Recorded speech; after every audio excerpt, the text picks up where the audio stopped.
to our good friend Barbara Thurman. Barbara, thank you for trying to speak to us. EVP, or electronic voice phenomena, are unexplained recorded voices.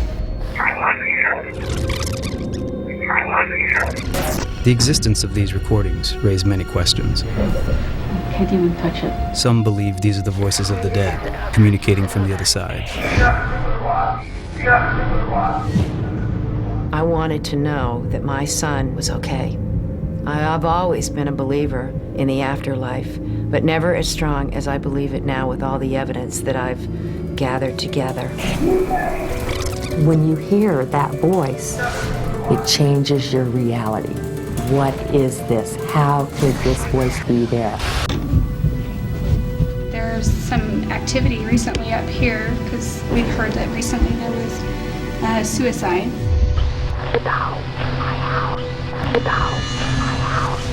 There is some history on this room, supposedly. Apparitions have been spotted with the man with the top hat on, all dressed in black.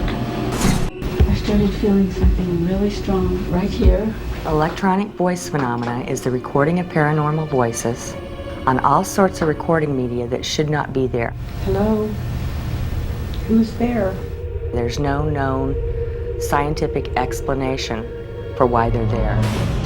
That thousands of people in the world claim to receive communications by the EVP.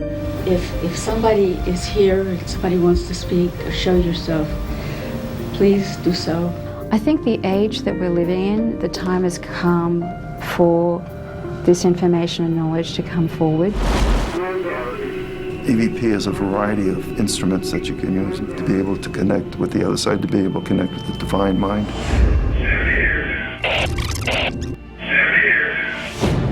Repeatedly, tests have been done, and we are not picking up radio signals. The AAEVP is the American Association of Electronic Voice Phenomena. We simply exist to educate the public about EVP. Sarah Eastup was the original founder.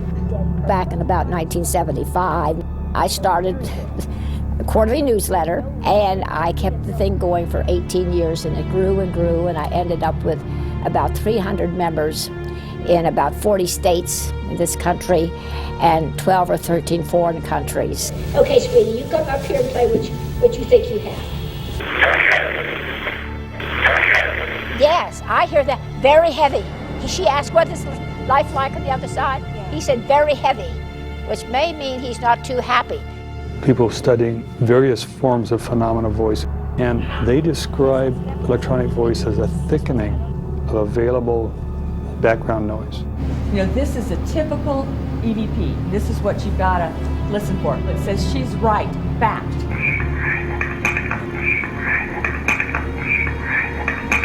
Basically what it boils down to is that we believe it's a telekinetic manipulation of physical images. Anybody get anything? It's the type of results that we got over the years that have convinced me that EVP is a communication with another level of reality, another level of intelligence. We get so excited because, you know, I know that this is a voice. What our association is about is bringing this to the mother that has lost the child, to the husband that's lost the wife.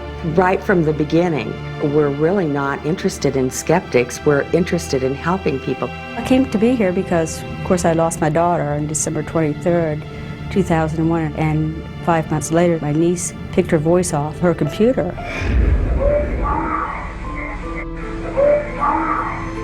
A lot of people have picked up the recorder and been able to make a recording of, maybe it might be just I miss you, or I love you, or their name of a lost loved one that's on the other side, and you find out by recognizing the voice.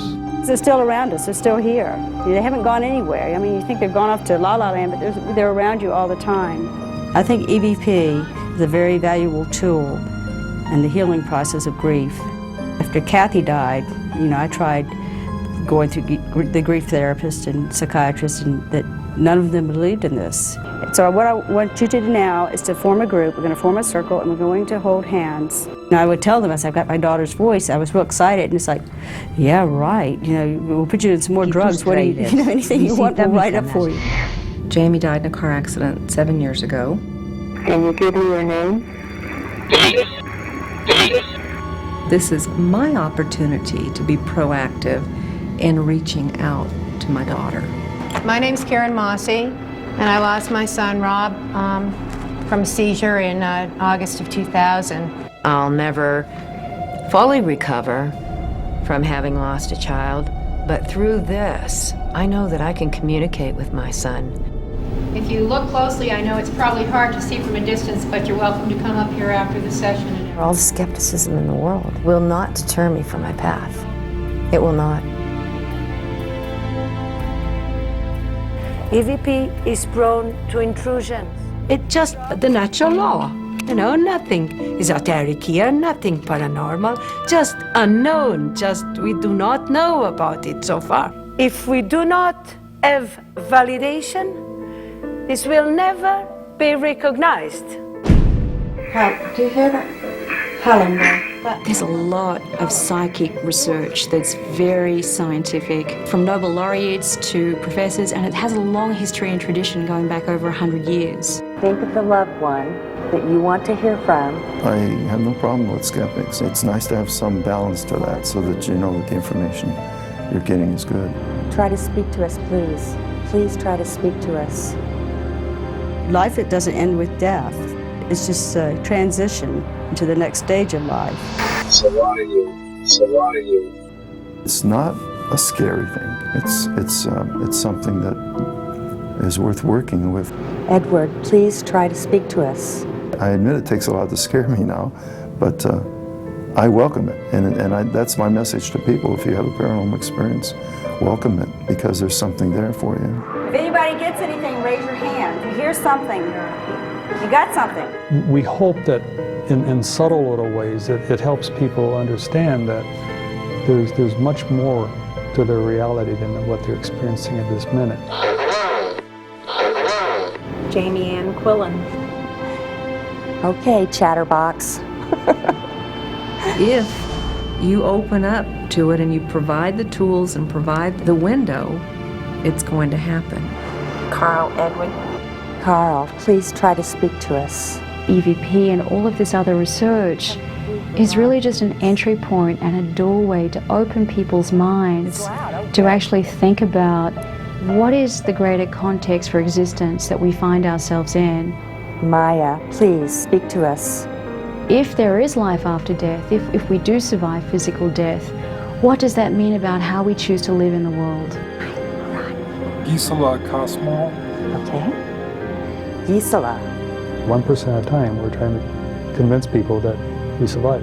See for yourselves, make all the tests yourselves, do your own analysis, and then decide honestly. This character, John, loses his wife, and the question is for me, is not only what this character is willing to do, but what do you think the average person, what are you willing to do, and how far are you willing to go if you had the opportunity to make contact with somebody you loved, or people you loved, not just one person you loved, and loved as much as he did. That's something I really had never really thought about. As we talked about this, Paul Brooks and Jeffrey Sachs, the director, kept telling their own stories about losses of their fathers, in their case fathers, and how close they were to them. And they said they wouldn't even think twice. They wouldn't even give it a second thought. If they had a chance to have 3 seconds, they would jump on the opportunity. And I never really thought about it, and I was kind of fascinated by that. And then they went on and kept talking. And I talked to somebody else who said the same thing. And then I started to think about it. And I realized that this is probably universal, but it's not something that people think about a lot. I never really hear that discussed. You hear other things discussed about losing, somebody. But that I had never really thought about, and I think about it a lot more now. He's a non-believer in anything outside of, you get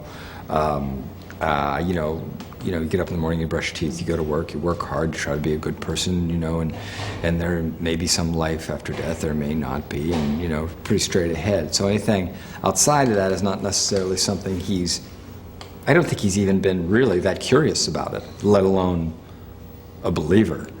So he slowly gets won over to at least the possibility of exploring something that would give him the opportunity to maybe make contact.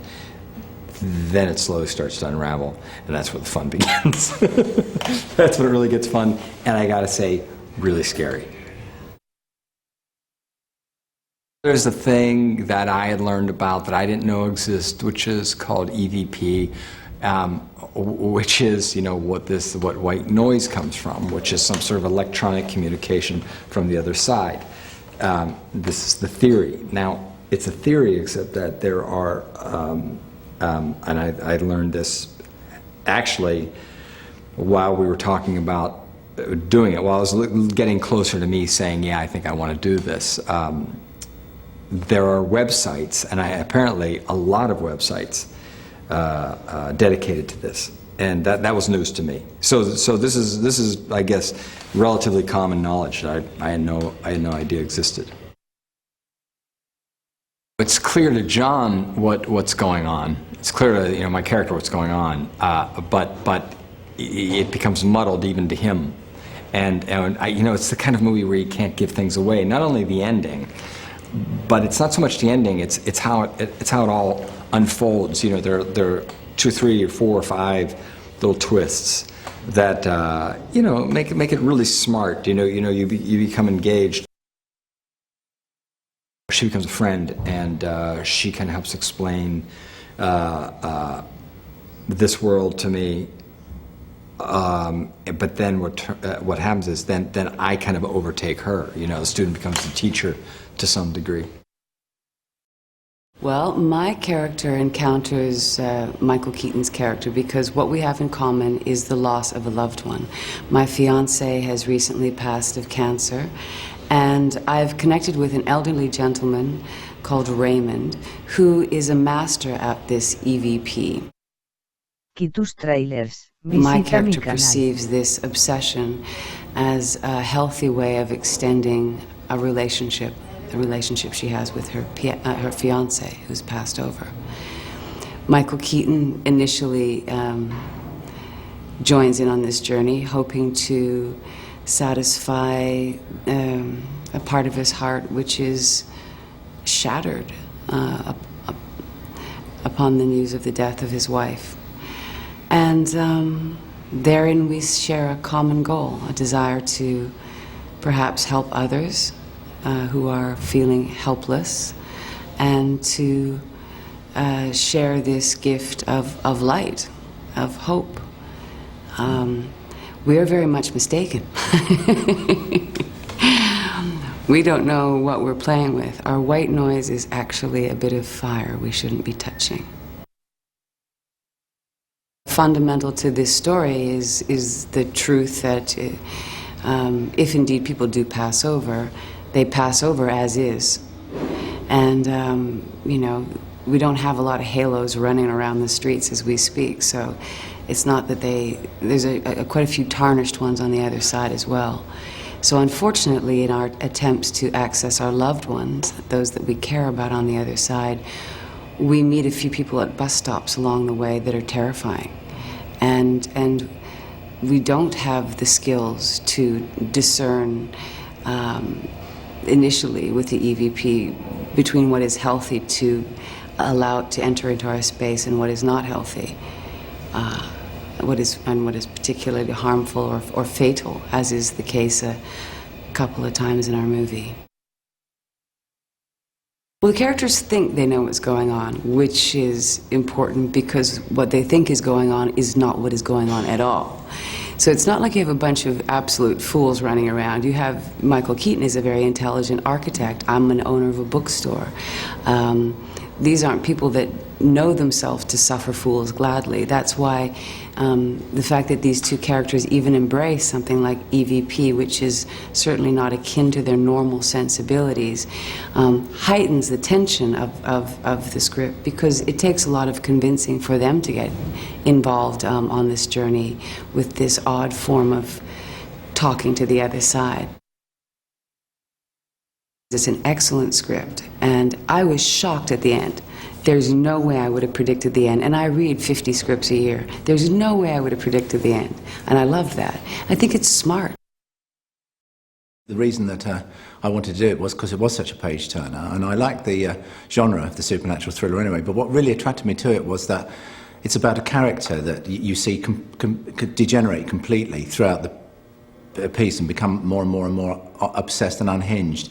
And that was his journey that really attracted me to it. I thought it's really nice if you can do a good supernatural page-turning thriller with a character that you care about and you're interested in. I thought this could be really quite something. The obsession comes from a quite simple premise. What would you do if you were given the chance to contact somebody that you've lost and you've loved? And that's a fascinating idea to me. That was the notion that really drew me to make this, because what would you do? And I think that probably 99 out of 100 people would say, yes, give me more. You know, you would actually, even if you knew, at whatever cost, you would say, to spend 30 seconds with that person who you've lost, you give a year of your life or whatever. I mean, I don't know how far people go, but I certainly would. For anyone I've lost, I would, if I had a chance to contact them again, I would grab it. See, I had no idea that EVP actually existed as a phenomenon. I praised the scriptwriter at one point for coming up with the title. I said electronic voice phenomenon. It's really a really great idea and concept. And well, how did you think it up? And he said, well, actually, there are sites. Go and have a look at the sites. And then I went and I was astonished at just how many sites there are. There's a scene in it with a clairvoyant who warns him against it and says, don't meddle with this. And that was taken from Neil Johnson, the writer, actually went to see a clairvoyant when he was researching, and the clairvoyant did say those words, don't meddle with it. This whole concept of accessible life after death, apart from the fact of being dumped into there is life after death, that's the first, well, prove that to me. Well, how do you prove that to me? I'm an architect, show me. Well, I can't show you. Well, how about, guess what, here, with EVP, we can show you. And not only show you, we can show you how to contact your dead wife. It's essentially a contemporary and much more accessible, uniformly accessible version, and a much healthier version of the Ouija board, which was something that we all kind of grew up with in the 60s and 70s, and you know, a lot of disturbing things happened to people. Apparently, virtually all those experiences were disturbing, whereas apparently the experiences that people are having with EVP, in the vast majority of them, are very comforting. What hopefully people will also get from the movie is a desire to question this rather extraordinary potential reality, or reality as some people are already saying, of EVP. Electronic voice phenomenon, EVP, is the process by which the dead, through sound and image, communicate with the living through the static and white noise of modern electronic devices. I lost my daughter on December 23rd, 2001, and 5 months later, my niece picked her voice off her computer. EVP is a communication with another level of reality, another level of intelligence. Who's there? EVP, electronic voice phenomenon. It's spirit monkeying around with electronics that gives us these voices. As an engineer, I know modulated sound, and it shouldn't have been there. Jamie died in a car accident 7 years ago. Can you give me your name? Even though he's no longer in the physical, I still have a relationship with my son. Researchers are studying EVP recordings, looking for answers. The actual voice and the actual characteristics of the person when they were alive hangs around as long as there's energy there. They modulate that white noise into words. The power of consciousness is almost like a force in nature. A lot of top scientists globally are working on EVP because it's one of the best methods that can be replicated across time and space. When you hear that voice, it changes your reality. What is this? How could this voice be there? People will realize they can communicate with their loved ones and they haven't lost them, they're still around us. The continuation of life is the natural law. It's when people have their own experiences that they become most convinced that survival is real. I know what I've heard. I know what the messages I've got. The doors are open. I really believe it's we who shut the door. Whether you believe it or not, try it. Now, a feature film explores the haunting questions raised by electronic voice phenomenon. Mr. Rivers, do you want to hear your wife? It is one thing to contact the dead. It is another thing to meddle, and you are meddling. EVP is extremely easy for anyone to do. All you need is a typical cassette recorder that you can purchase at any store or online.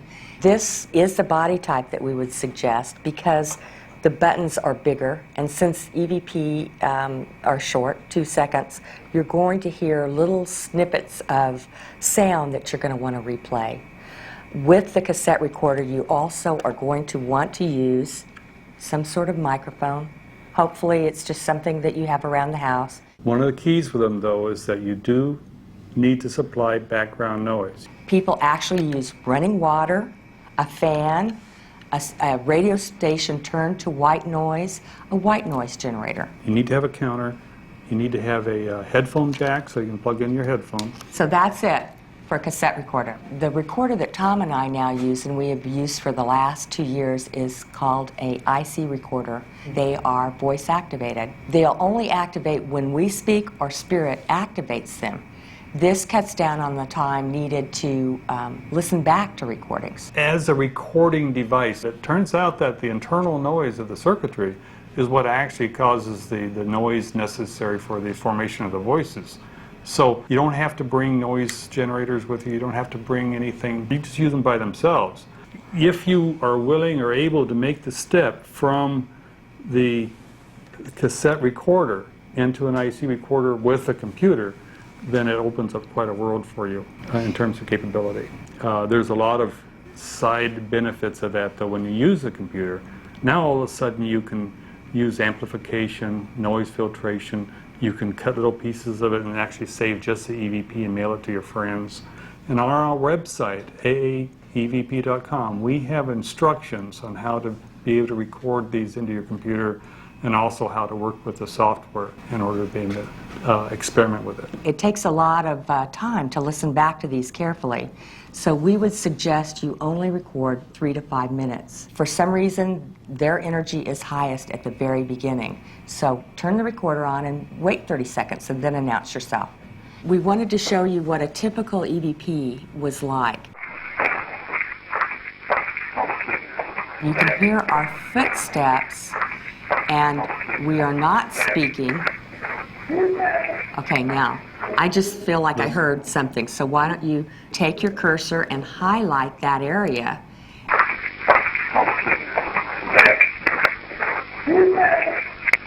We get a paranormal voice asking us, who's there?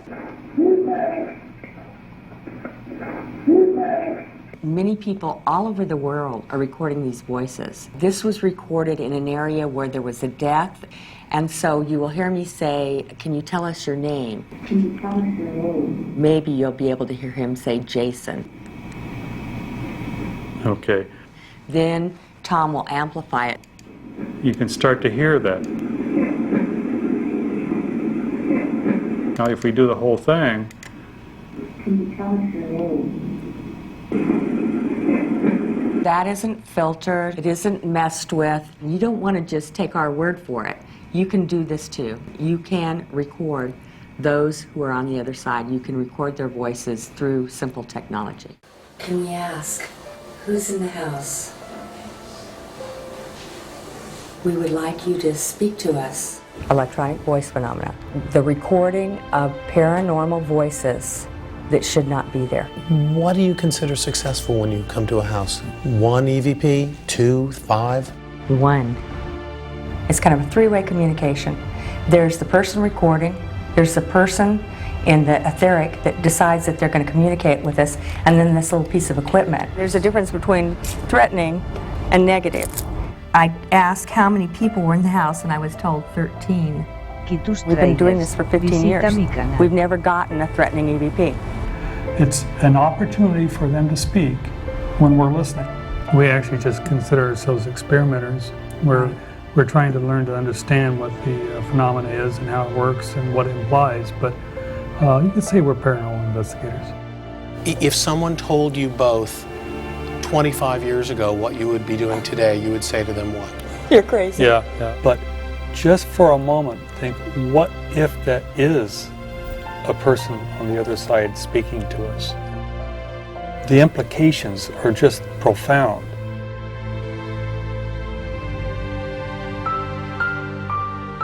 Tom and Lisa Butler are paranormal investigators who've devoted their lives to exploring the unexplainable. We'll follow them on an intimate journey, first to a haunted castle in the Hollywood Hills, and then to a Chicago nightclub with a rich history of paranormal activity. They'll attempt not only to hear voices from the other side, but to open a door of communication between this world and the next. You've lived here about 30 years. What is it that attracted you to this house and kept you here for so long? When I first came into the home, I felt immediately that the house was shrouded in an aura of mysticism, a surrealistic feeling. What do you do when you first walk into a house? I guess you just kind of get a feel of it. There is an energy here, and we're just going to have to work with it a little bit and see what we're sensing. If I go into a brand new home, it's like it's dead. The home is dead. This home is very old, but it's very much alive. So there's a history here. Yes.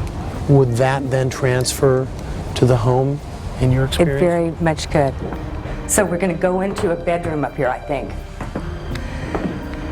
Interesting, in this room, okay, I feel almost like a barometric pressure.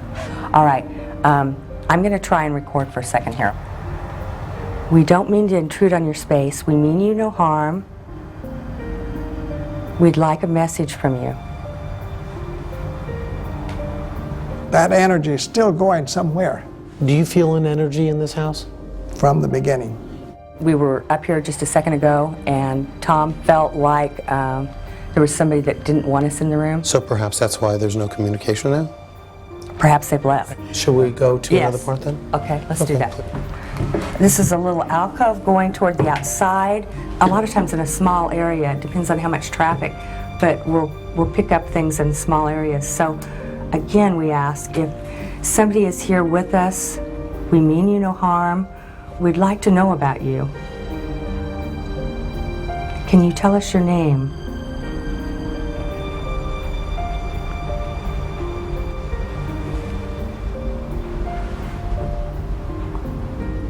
Thank you so much for speaking to us. Okay.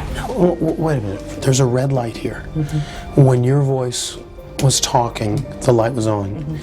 When everything was quiet, I saw it flashing. Right. That's correct. In the other room, it wasn't doing it. It's a voice-activated recorder. Would you call this a haunted house? Again, surreal. It's in the cracks. So this is the basement area of Hollymont Castle. And when you walked in here, did you sense anything? Somebody spent a lot of time. I get almost a sense of somebody with an easy chair sitting here, almost reclusive in this room. Like an older person was in this room? So what we might try to do is ask if we can ask who it is. All right. Is there, tell us about the history of this room. Can you give us the name of the person I'm sensing that used to spend a lot of time here? This house was Hollywood. The original Hollywood, the Hollywood Hills before Beverly Hills. The aura of Humphrey Bogart and all of these people. Barbara Stanwyck lived here with her husband, Frank Fay. There wasn't any of the great old movie stars that weren't here. They're trying probably every bit as hard to reach us as we are to reach them. And I think that a lot of these messages are truly a demonstration of one, I'm all right, or two, you're going to be all right too. Well, what I'm going to want to do is stretch that out. Whoa.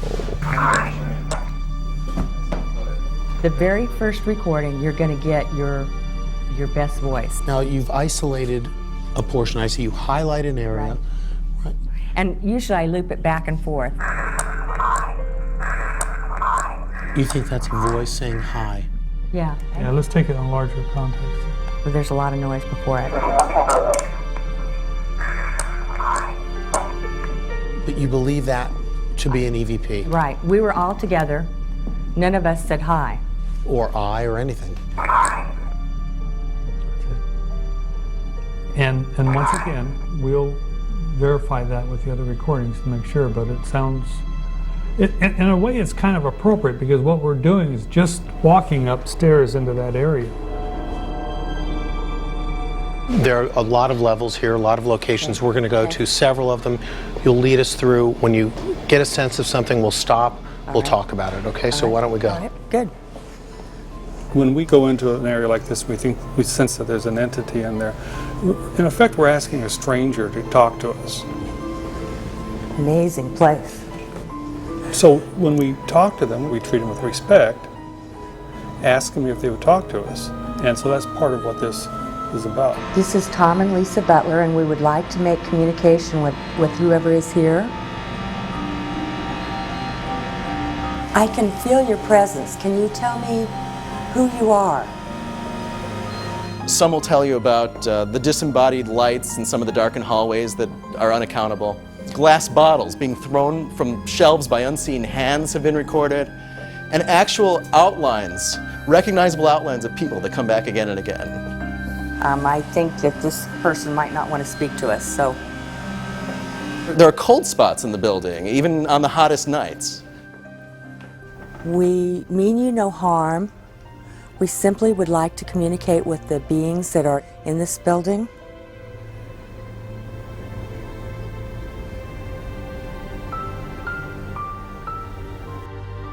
Why have you stayed here? All right, thank you for communicating. It's very interesting that this is quieter. I felt like this is quieter than that hallway. And yet we were definitely picking up something. And it got colder. You go with what you sense. You trust it and go with it. That's why when Lisa's looking over in that corner, it's better for us to go take a look than to ignore it. You can go this way, you can go this way. You're led. You want to go this way. It's much like the little tingling at the back of your neck when someone walks into the room and you look to see where they are and there's nobody there. So far, what I'm feeling is locations, definite locations. Where something happened, you think, or? I don't know. It's like a palpable difference in how I feel right now and where we're going to go in just a few minutes. There's one area that makes me very, very sad, and I haven't experienced that before, actually. So it'll be very interesting to record in that area. What is this terrible sadness I feel here? Why do you stay here?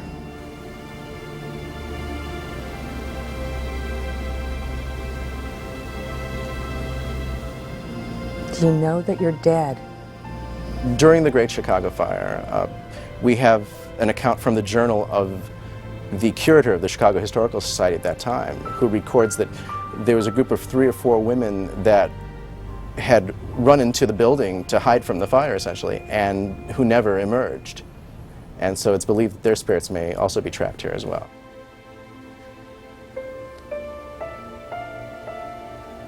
We're going to need to do this again. They're not talking, and they're here. There was a a ship called the Eastland, which was on the Chicago River, playing host to an employees outing for a local energy company. And unexpectedly, it capsized, trapping about 900 men, women, and children. And a number of the buildings in the area, as you said, were turned into makeshift morgues. It's important, before I leave this building, that if I can, I get them to communicate what it is in this room. Do you feel that we're intruding at this point? Maybe. Do you want to try it without us? I would like to. Why don't we let you try it without us? All right. We'll leave. All right. You stay. All right. And then we'll talk about it. All right. I appreciate it. Give us a few minutes. Do you have a camera? It's okay. Is there anything that we can do to help you?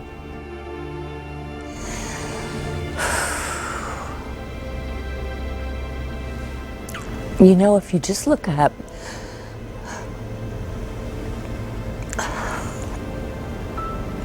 and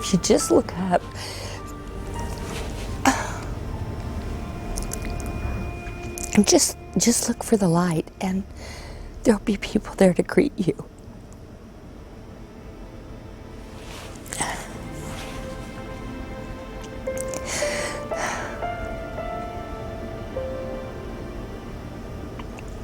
Well, think about it, all right? Okay, I'm gonna stop. In some cases where you're dealing with spirits that were taken from bodies at a young age or prematurely, it wouldn't be unusual for a spirit to be grieving its own loss. I think maybe we got something, and so that's important. It's okay. It's okay. So you really don't know if there's a success until days or weeks later. That's right. You've had a week to analyze.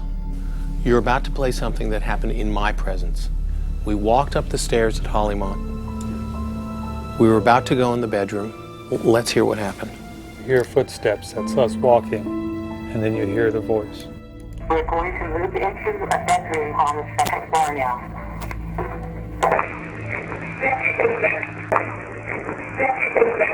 I heard Betty's in there. Right. Yes. I would say if the spirits reside there and that they accepted us and wanted to talk. And did you get that same feeling in Chicago? I've never experienced anything like that in my life. This was, I mean, you saw how I fell apart. Tom, have you ever seen Lisa react this way? I've never seen her get emotional about it. We try not to, actually, because we feel like we're trying to be somewhat analytical about it. Did you find any EVPs? We had a man who came first and said, I did it. So it's like, what did he do, right? And then he says, it's my ship. We feel like these EVPs are coming from the person that either was the captain of the ship or had hired the ship, somehow felt responsible for the deaths. And I did it, it's pretty clear on that. And when I started getting emotional and I was saying, we are all connected. I will stay here. Think for a second about the enormity of what this means, and just try to put it into perspective that we have this voice on here, and not only that, but they just responded to something we asked. What bigger proof is it that we survived death? I mean, this is objective evidence. The most logical thing for us all to do now is to revisit what we call death and change it to something else, as like we say, the transition or the other side. After you get past the shock, you start looking for the reassurance. And that's what we hope to have people do. 1, 3, 6, let me take 1A, Mark. 3 for Mark. Set.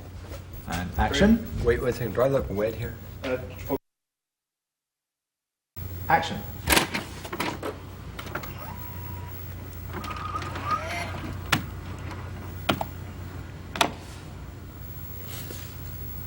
And importing. Voices. Was so pretty.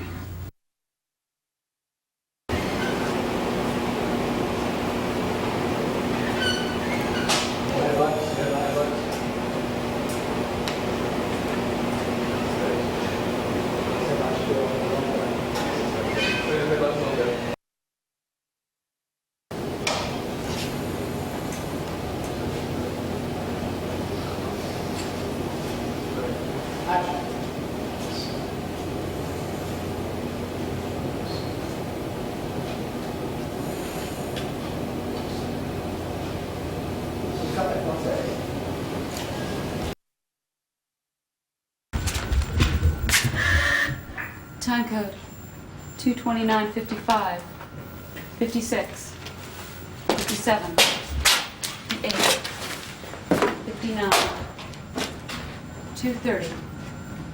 Click. White noise comes up. Is this too close? Is this close enough? No, that's great. Okay. And it comes up on screen. John, she shows you the image of a wharf. You recognize the wharf.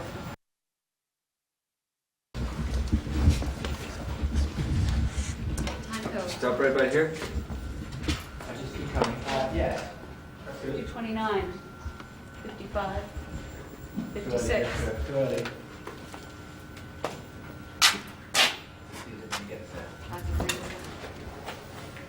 Code coming down, 55, 56, 57, 58, 59. Aquí tus trailers. Visita mi Victor, canal. 167 Echo, take one. Mark.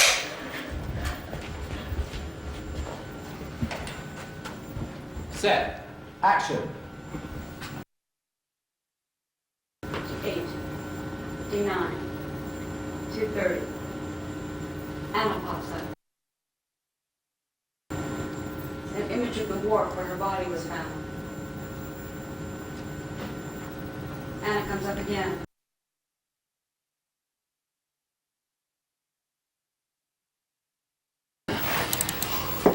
Hear that? It's her. She appears.